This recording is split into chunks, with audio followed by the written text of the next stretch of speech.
Assalamualaikum warahmatullahi wabarakatuh. Halo anak-anak. Di sini Miss Sylvia. Saya akan menjelaskan materi tentang direction, kompas, dan traffic sign yang akan keluar pada UTS besok ya.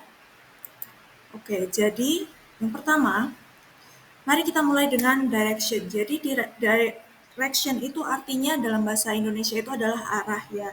Di sini ada yang namanya relative direction. Relative direction itu apa? Itu adalah arah di mana sesuatu atau seseorang itu arah dari sesuatu atau seseorang itu dapat berubah tergantung posisi di mana kamu berada atau kamu menghadap gitu ya. Contohnya ke depan, forward atau go straight, itu artinya kita bergerak ke arah depan gitu ya. Kemudian backward, backward itu belakang, itu artinya kita bergerak di arah belakang gitu ya. Kemudian ke kiri, left, yang itu artinya bergerak ke sebelah kiri. Kemudian kanan, right, gitu. Kemudian ke atas, up, dan ke bawah, down. Kemudian selanjutnya kita punya materi tentang kompas. Nah, di sini kita punya 4 karakter utama. Ada north, utara, kemudian south, selatan, kemudian east, timur, dan juga west, artinya barat. Jadi bayangkan keempat keempat ini dari north, east, south, dan west. Itu bayangkan mereka sebagai tim pahlawan super untuk menuju arah nih. Nah, cara lucu untuk mengingat mengingat empat arah mata angin itu, di sini ada kalimat never eat soggy waffles. Never eat soggy waffles. Jadi never itu stand for north, kemudian eat itu untuk east, soggy itu untuk south, waffles itu untuk west. Nah, kemudian apa yang kita lihat di sini adalah kompas, dan biasanya kita bisa melihat ini di peta gitu ya. Kita bisa melihat ini di peta.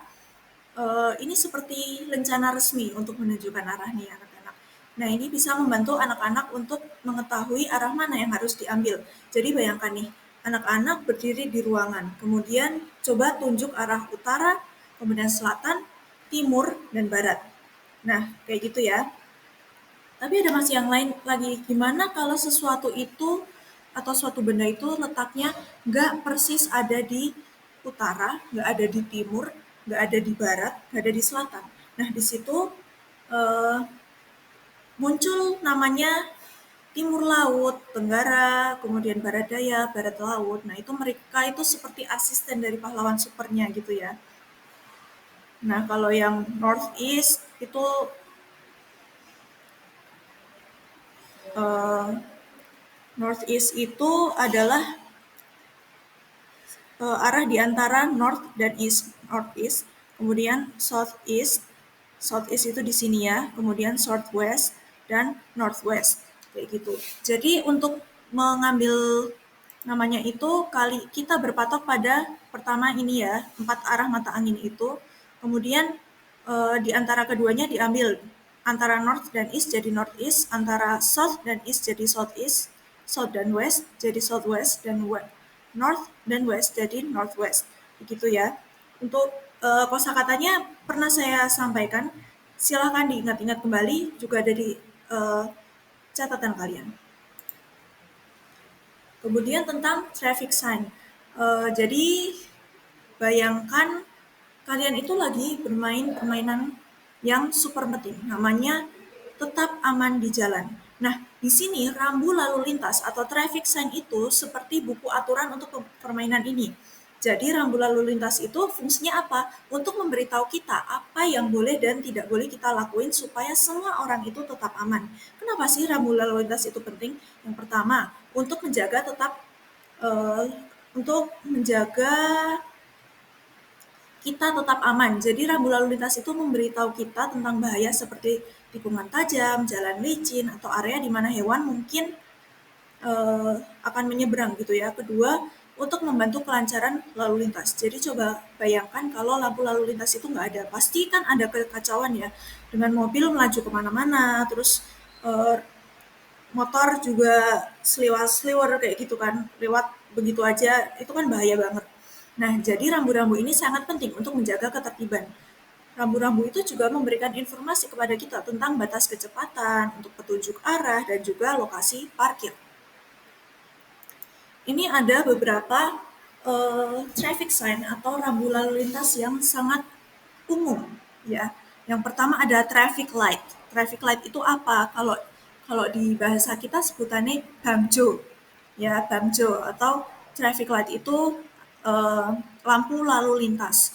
Nah, lampu lalu lintas ini memberitahu mobil dan pejalan kaki kapan saatnya berhenti, melanjutkan perjalanan. Ya, seperti yang kita tahu ya, kalau merah ya itu artinya berhenti, kuning itu melambat, hijau artinya jalan. Kemudian untuk stop sign atau tanda berhenti. Jadi segi 8 merah ini artinya kamu harus berhenti sepenuhnya sebelum masuk ke persimpangan. Seperti memberitahu untuk berhenti sebelum kamu melanjutkan. Kemudian ada yang ketiga ini ada rambu batas kecepatan. Rambu ini memberi tahu kalian tentang kecepatan maksimum yang diperbolehkan untuk berkendara. Itu untuk mencegah kecelakaan dengan memastikan kecepatan yang aman bagi semua orang. Yang ketiga itu namanya batas kecepatan itu speed limit. Speed limit, SPEED LIMIT. Speed limit, batas kecepatan. Kemudian di sini ada pedestrian crossing sign atau tanda zebra untuk pejalan kaki atau zebra cross untuk pejalan kaki. Ini menandakan lokasi yang aman untuk kita pejalan kaki menyeberang jalan. Kalau bisa kalian mau menyeberang kemana-mana selalu gunakan zebra cross gitu ya. Kemudian yang selanjutnya itu ada warning sign. Warning sign itu rambu-rambu yang biasanya berwarna kuning dan berbentuk diamond. Diamond itu berbentuk berlian itu ya, berbentuk diamond. Rambu-rambu itu memberitahu kita tentang kemungkinan bahaya yang akan ada di depan, seperti ada tikungan tajam atau perlintasan kereta api, kemudian ada pekerjaan jalan dan lain sebagainya. Contoh lain nih, untuk yang warning sign ya.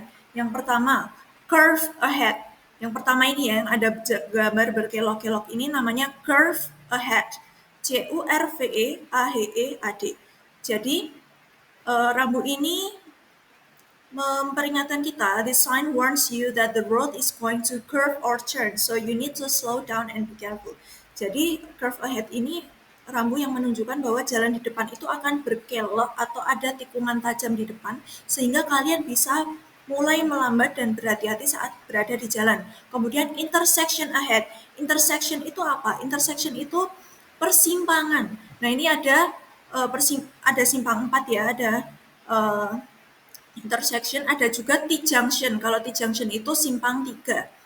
Nah, ini memberitahu kalian bahwa akan ada persimpangan atau simpang 3 maupun simpang 4 di depan. Jadi kamu perlu bersiap-siap untuk melambat atau berhenti demi pengguna jalan lain gitu ya. Kemudian ada road work ahead.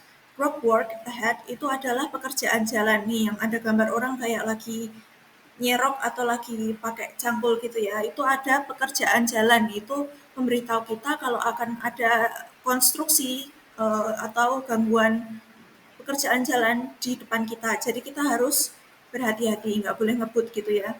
Kemudian yang di bawah ini kita ada school zone. School zone itu fungsinya apa? Itu untuk memberitahu kita kalau kita itu memasuki area sekolah. Jadi kalian harus berhati-hati dan sangat melambat, karena pasti kalau di daerah sekolah itu banyak sekali siswa atau siswi yang akan menyeberang jalan gitu ya. Kemudian yang selanjutnya yang ada gambar jembulan-jembulan ini namanya bump or rough road. Ini menandakan bahwa di depan itu akan ada bumps. Bumps itu artinya jenggulan gitu ya. Jadi kalian harus berhati-hati, jangan ngebut gitu aja karena itu akan sangat berbahaya. Kemudian merging traffic. Merging traffic itu artinya lalu lintas yang akan disatukan. Jadi biasanya itu akan ada dua sebelumnya ada dua lintasan gitu ya, ada dua lintasan atau dua jalur. Kemudian nanti akan ada disatukan menjadi satu jalur. Nah, tadi kan misalnya cuma ke arah sini saja. Nah, itu nanti jadi dua arah, lalu lintas dua arah gitu ya. This sign warns you that traffic from another road is merging with your road, so you need to be careful and yield to other traffic. Sign ini menandakan bahwa lalu lintas dari arah lain itu bergabung dengan jalan yang kamu pakai. Jadi kamu harus berhati-hati, gitu ya. Kemudian yang terakhir ada animal crossing. Itu menandakan bahwa biasanya di situ tuh ada tempat untuk hewan-hewan itu menyeberang gitu ya. Contohnya di sini pakai gambar kangaroo. Kangaroo itu kanguru yang ada di Australia. Nah, ini ada tulisan next 5 kilometers.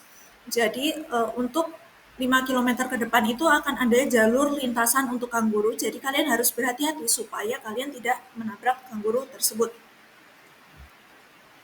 Oke, sekian dari saya. Terima kasih. Apabila ada pertanyaan, silahkan tanyakan di kolom komentar atau tanyakan lewat grup WhatsApp. Wassalamualaikum warahmatullahi wabarakatuh.